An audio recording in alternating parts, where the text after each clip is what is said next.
नमस्कार दोस्तों, मैं Ravindra Pandav. World press freedom day यानी कि विश्व प्रेस स्वतंत्रता दिवस, लेकिन एक मायने में हम ये भी कह सकते हैं इस प्रेस डे को लेकर यानी कि स्वतंत्रता दिवस को लेकर कि वास्तविकता में कितनी आज़ादी और कितना दबाव।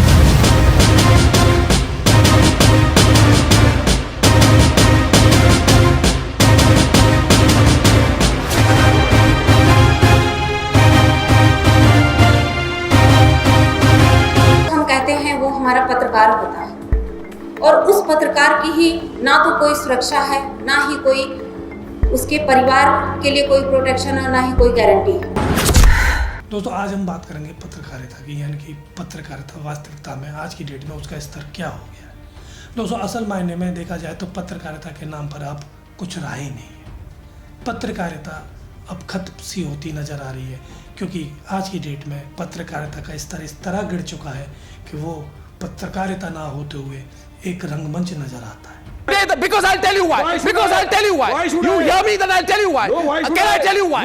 Can I tell you why? Then you stop. I'll tell you why. Prove it now, right now. No, you prove it now. Prove it now, Ghanshyam. नमस्कार, आप देख रहे हैं हल्ला बोल। आपके साथ मैं हूं अंजना ओम कश्यप। New vehicles. ये देश का सबसे बड़ा स्टूडियो है, सबसे बड़ा और सबसे शानदार स्टूडियो है, the biggest studio in the country. दोस्तों, आज की डेट में जो पत्रकारिता का स्तर है वो इस तरीके से गिर चुका है कि पत्रकार लालची हो गया, और वो लालची हो गया जिसको हम गोदी मीडिया कहते हैं यानी कि चैनल वाले। वो चैनल वाले जो नेशनल चैनल में बैठकर डिबेट कराते हैं, झूठ परोसते हैं, जिनको मुद्दे लेने चाहिए जनता के कि जनता जिन मुद्दों से जूझ रही है, एजुकेशन को लेकर, चिकित्सा को लेकर, उनके लिए वो मुद्दे नहीं हैं। उनके लिए तो सिर्फ हिंदू मोमडन है। वो हिंदू मोमडन का भी इसलिए एजेंडा लेकर चलते हैं क्योंकि उनके सामने रोटी फेंक दी जाती है और वो उन रोटियों के चक्कर में आपके सामने हिंदू मोमडन के बीच बो देते हैं। भाईचारे को ख़त्म करने के लिए वो एजेंडे शुरू करते हैं जिसके सामने क्या होता है, नफरत पे नफरत फैलती नजर आती है।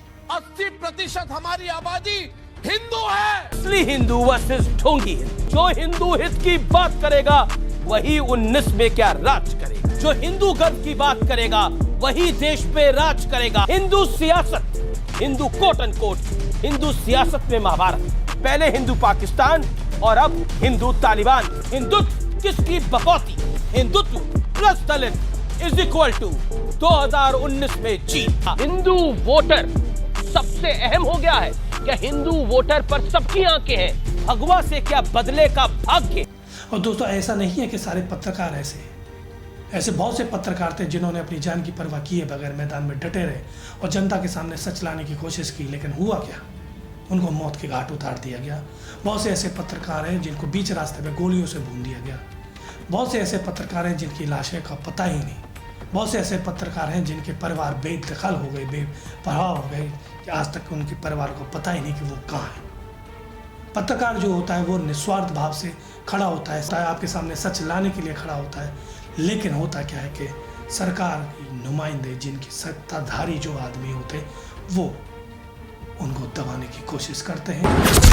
और दोस्तों, बहुत से पत्रकार ऐसे होते हैं जो अपनी जान की परवाह किए बगैर मैदान में उतर आते हैं। आज ही देख लीजिए, अभी के टाइम पे ही देख लीजिए, इस महामारी के अंदर कितने ऐसे पत्रकार हैं जो अपनी ड्यूटी निभा रहे हैं, आपके सामने एक एक पल की खबर आपके सामने पहुंचा रहे हैं। लेकिन होगा क्या अगर कोई इनमें से पत्रकार अगर कोई बीमार पड़ जाता है या कोई कोरोना पॉजिटिव निकले आता है, तो क्या सरकार उनको कुछ देगी? नहीं देगी। वो मैं इसलिए कह रहा हूँ, इस दम पर कह रहा हूँ कि सरकार नहीं देगी, क्योंकि जो आज की डेट में गरीब मजदूर आदमी जिनको वास्तविकता में ज़रूरत है, जिनको सरकार को मदद करनी चाहिए, उन लोगों की सरकार नहीं कर पा रही है। कितने गरीब मजदूर मर रहे हैं, कितने आदमी पॉजिटिव निकल रहे हैं, लेकिन उनका सही समय पर उपचार नहीं हो पा रहा है। उपचार भी कहाँ से हो, क्योंकि व्यवस्थाएं नहीं है। सरकार ने डॉक्टर्स को व्यवस्था ही नहीं दे रही। चिकित्सा व्यवस्था पर प्रश्न उठते नजर आ रहे हैं, और लेकिन बहुत सारे इन चीज़ों को मुद्दा भी बना के चल रहे हैं। सरकार से सवाल जवाब भी कर रहे हैं, लेकिन फ़ायदा कुछ नहीं नज़र आता। सिर्फ कागजी कार्रवाई होती है जो सुनने में अच्छी लगती है, लेकिन ज़मीनी स्तर पर झंझोर कर रख देती है। पीड़ा के अलावा कुछ नहीं मिलता है। ज़मीनी स्तर पर कुछ भी प्रशासन कुछ भी नहीं कर रहा है, सरकार कुछ भी नहीं कर रही है, कोई भी फैसिलिटी नहीं दे रही, उल्टा जनता से पैसे और ले रही। दोस्तों, इन गोदी मीडिया के चक्कर में हमारे देश की पत्रकारिता का स्तर, यानी कि जो वर्ल्ड इंडेक्स के अनुसार पहले पत्रकारिता 132वें पायदान पे होती थी, यानी कि हमारे देश की पत्रकारिता को 132वें रैंक मिलती थी, आज इन लोगों की वजह से वो खिसक कर 142वें पायदान पर पहुंच गई है। ये स्तर गिर चुका है।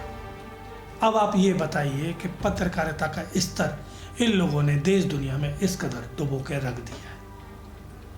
दोस्तों, बहुत सी आवाज़ बनने की कोशिश की, लेकिन उन आवाज़ों को दबा दिया गया, उनको मौत के घाट उतार दिया गया। सन 2002 से लेकर 2019 तक इतने पत्रकारों को मार दिया गया है, बहुतों को गायब कर दिया गया है, जिसका कोई अंदाजा नहीं लगा सकता। कहते हैं वो हमारा पत्रकार होता है, और उस पत्रकार की ही ना तो कोई सुरक्षा है, ना ही कोई उसके परिवार के लिए कोई प्रोटेक्शन है, ना ही कोई गारंटी है। मेरे पति स्वर्गीय राजदेव रंजन जी सिवान के ब्यूरो चीफ थे। जब राजदेव जी अपने घर ऑफिस से घर लौट रहे थे, उस समय स्टेशन रोड पर उनको 3 अपराधियों ने गोली मार दी। Killings of journalists, Fajidi killed in 2011, Rajesh Mishra killed in 2012, and Tarun Acharya killed in 2014. Just 3 convictions for 30 killings of journalists since 2010.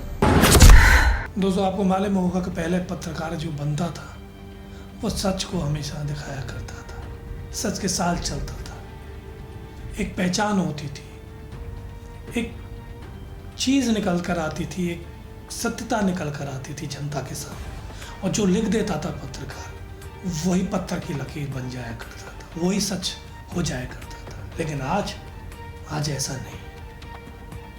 आज दोस्तों, पत्रकारिता का स्तर इस तरीके से गिर चुका है कि आज हम अपने बच्चों के सामने गर्व से नहीं बोल सकते कि हम पत्रकार हैं, हम पत्रकारिता करते हैं, क्योंकि हमारे बच्चे भी जानते हैं कि आज की डेट में पत्रकारिता का स्तर इस तरीके से गिर चुका है, इस तरीके से मर्यादा को लांघ चुके हैं कि अब पत्रकारिता नहीं रही, पत्रकार अब पत्रकार नहीं रहा है, वो एक गुलाम बन चुका है कुछ लोगों का, कुछ सत्ताधारी पार्टियों का।